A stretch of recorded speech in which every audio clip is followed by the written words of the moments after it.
I'm coming out today to tell you that 2 years ago I almost made an ICO.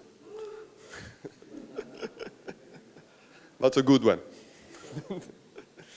So who I am, for those who don't know, I'm doing a few things in the Bitcoin space.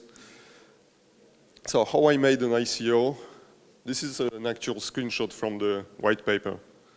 So as you can see, I was very serious about it. The company had a very cool name. It was called NewCo. And this is also an actual screenshot from the white paper to show how serious it was. And so what I will talk now about is actually how I wanted to use the opportunism of an ICO to build a large-scale network using the money from the ICO. What is a DOS attack? Who knows what is a DOS attack? Okay. So basically it's the idea of preventing users from using a service by overloading the servers. Usually the CPU and RAM, there are a few ways to do that. Usually not distributed. Distributed will come next. Yeah, so we cripple down the service so the legitimate users can't use it. It can be done for different reasons. For example, you can attack a competing exchange to make users come to yours, or the competing bank to make users come to yours. A DDoS attack is the same idea, but except using some elaborate technique to overload the CPU and RAM. We just use a lot of computers, usually zombie computers, which are like hacked computers, but also called botnets. And we don't overload the servers themselves, we overload the pipes in front of the servers, because there is actually no good way to defend against a DDoS attack other than having a very, very big pipe in front of the servers. It can also come on top of that with the elaborate techniques of the DDoS attack to both overload the network and the infrastructure. Today, most of the services we are using are based on HTTPS. Fortunately or unfortunately, we had a history of building very, very efficient and purpose-made protocols. And suddenly, probably 10, 15 years ago, everybody started doing everything over HTTPS, which is like a huge overload, but that's how things work today. So in the platform I wanted to build, I wanted to focus on HTTPS because that's probably 95% of the internet today. Even DNS comes over HTTPS now. It's just starting, but we are getting there. So let's just focus on DNS, which is UDP, port 53, and HTTPS, TCP for port 443. How to protect against DOS? You can buy a very expensive next-gen firewall. Please don't do that. Or you can just use a very stupid set of rules, because it's actually quite easy. Just deny everything by default. Don't accept suspicious-looking traffic, like a TCP session without a beginning. These are actual firewall rules you can use on an OpenBSD or FreeBSD server. And you can rate limit per source, so one user can't open more than that many connections. You can also buy a very expensive load balancer. Please don't do that as well, because they are pretty shitty unless you pay millions for them. Or you can use an open source French software called HAProxy, which is probably the best load balancer on the market. And just apply the same rules to HTTP that you applied to TCP on the previous slide. So sliding window rate limiting, rate limit by URL, rate limit by API entry point. You can go very far with this. And one of my favorite answers to a DOS attack is to pretend you're dead so the attacker thinks that he succeeded in the attack. So once you, with your rules, identified the attacker, you just very slowly reply with an error. And there are many other examples on the HAProxy blog. You can just copy-paste them in your configuration, and that's it. These are actual slides of examples of DDoS attacks on finance and Bitcoin infrastructures from the ICO PowerPoint.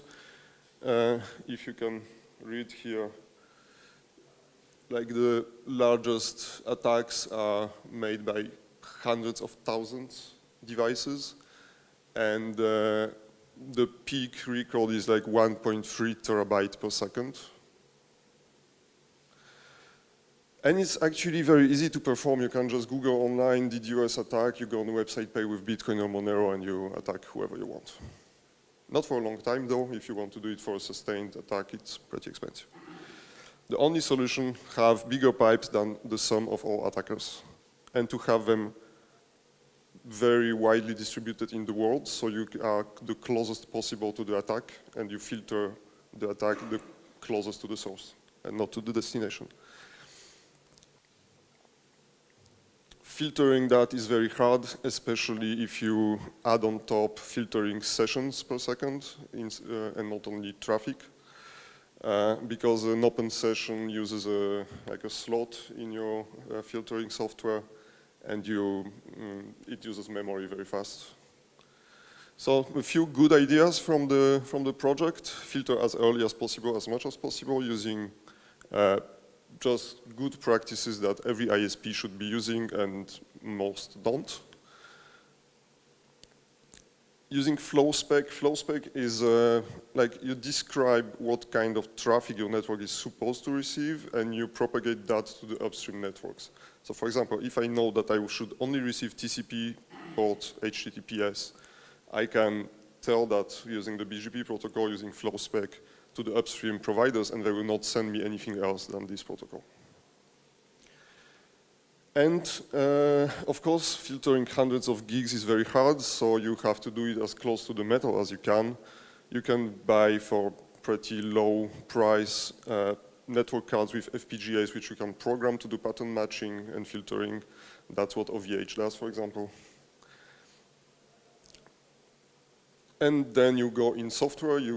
So after you filter the first packets in the network card, you go into the operating system. You have the firewall in the kernel, and then you go up in the layers until the load balancer, which will filter like the proper HTTPS traffic. Less good ideas. We wanted a way to fast track legitimate users. So one idea for browser was to implement a proof of work in JavaScript, so the browsers can prove themselves to the platform and be pre-approved. Another one, that's for Adam, TCP hash cache. It's like embed a proof of work algorithm in the TCP stack of the client OSs for APIs, so they can be whitelisted on the platform too. And to build an IP reputation database. Actually, that's what the big anti-DDoS companies are doing. They have a database of behavior of IP addresses on the internet, and sometimes when you go on some website and you're blacklisted, it's just only because some other website considered your behavior as malicious, and you end up in a blacklist. Some more good ideas. Once you filter out your traffic, if you connect to the backend servers to the internet, someone could find the IP address of the backend server and still attack it. So the idea is to connect directly to the clouds. All major clouds, Amazon, Microsoft, Google, allow you to buy a direct fiber connection to their platforms, so it doesn't go through the internet. Provide a VPN from premium users. For example, you're a big trader and you don't want to go through the internet to your trading platform. You could buy a VPN in our network, and then you would have a direct connect to the cloud provider of the trading platform. So you're like all in the private domain. And build 100 gigabyte backbone across the world. That's much cheaper than you can imagine, actually. And ultimately build an independent internet for Bitcoin users and services. That was like the end goal of the project after the anti-DDoS part. So in many countries, it's pretty easy to buy like a bulk access connections for end users. For example, rent fibers or DSL lines, which will end up on your platform instead of the ISPs. So we could just provide like private lines for Bitcoin users to Bitcoin services, never going through the internet. Like the Swift network for Bitcoin, actually, like an independent network for Bitcoin processing. Or just a cypherpunk dream of having a network which is not the internet, like go back to the original internet. What about DNS? DNS is very hard to filter. It's UDP packets, it's one question, one answer. It's pretty hard to filter. So the best way we found to deal with that is just to absorb any volume of DNS requests and have very fast servers. Again, close to the metal, instead of serving DNS from the CPU of the server, we serve it directly from the network card. Mellanox is making very nice cards with an ARM processor and a Linux on the card, and they are able to serve 2 times 25 gigs.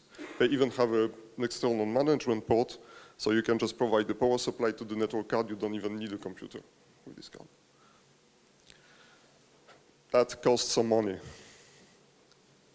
And the biggest problem is this is not a platform you can build progressively. You have to be ready from day one because the attackers are ready and they will not wait for you to scale up before where you attack you. So what we wanted to do is to deploy at least 1 terabyte of capacity in each filtering rack, minimum 10 points of presence in the world, which gives us 10 terabytes. 10 terabytes is way more than the biggest recorded attack in history. And if you look at the projections of future attacks, this is enough to last for a few years. Big routers in each of these racks. At the time of writing this, the biggest ports you could get on the router was 100 gigs. Now, at the end of the year, you will be able to buy routers with 400 gigs ports, 60 of them.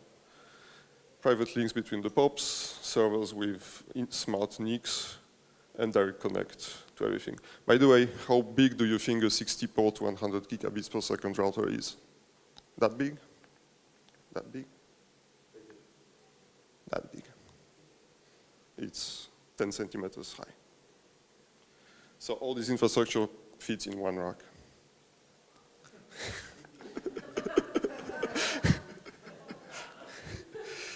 That was the ICO. How do we do that? The project was born during the ICO craziness 2 years ago. This is the estimated price of the project. So our very smart idea was we will go to see all the Bitcoin big players, exchanges, mining pools, whales, and they will pre-buy the service with the DOS token. 3 letters, pretty nice. And we didn't have these new tools to build it, so that was pretty hard to do. Why we didn't do it? Exactly for the same reasons. It was a very bad idea because it was happening during craziness. People would probably not pre-buy the service. People who would buy the token would probably be just some people who would buy it to sell it, to trade it, and that would defeat the purpose of the project. Could we still do it? The cost today would probably, we could probably start with 5 million today for 1 year of operation. The problem that just happened a week ago is that there are no more IPv4s on the market, like new IPv4s. So to build this project, we would have to acquire them from a third party for a very high price. The current market price for one IP address, one public IP address is $20.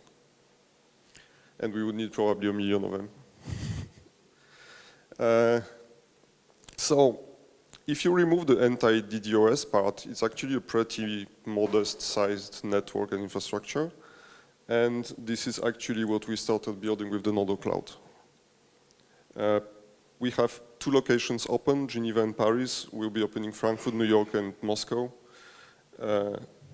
And we will not have the anti-DDoS part, so don't try attacking us, it will not hold.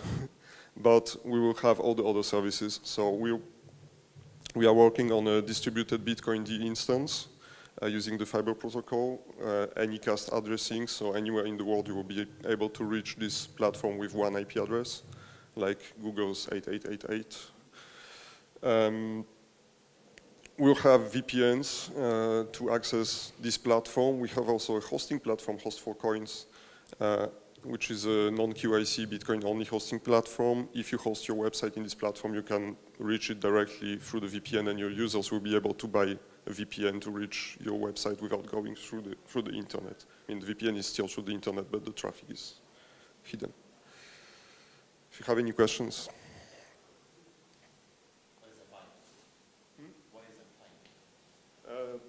network connection, network pipes. We call ourselves the plumbers of the internet. So expensive. Yeah, well, once you pass like 10 gigs, it starts to be expensive. Not the pipe itself, because it's still the same fiber. Actually, one fiber can hold terabytes of traffic, but the physical laser that you put at the end of the pipe becomes very expensive. Thanks. Why did you care about IP version 4 being expensive if you can just use version 6? IPv6 traffic on the internet is below 3%. And the problem is, like in all new tech, the IoT and Bitcoin/blockchain, IPv6 was way underestimated, and many software just don't work with IPv6 at all. What are your expectations? So how can people contribute, or are you waiting for big players to contribute to this? If someone wants to write me a 10 million check, please do. No, I just wanted to show that as something which would be doable, probably a bad idea because there are new actors on the entire DDoS market every day. I liked this alternative network part very much, and I think we can build something around that. Maybe communities building Wi-Fi networks, even in places like New York. I know there is a pretty strong community of peer-to-peer networking. We could like interconnect with a private network to our cloud and then go to the servers. We are also working with starting to work with a few players, like historical mining pools, on improving their network based on some of these ideas.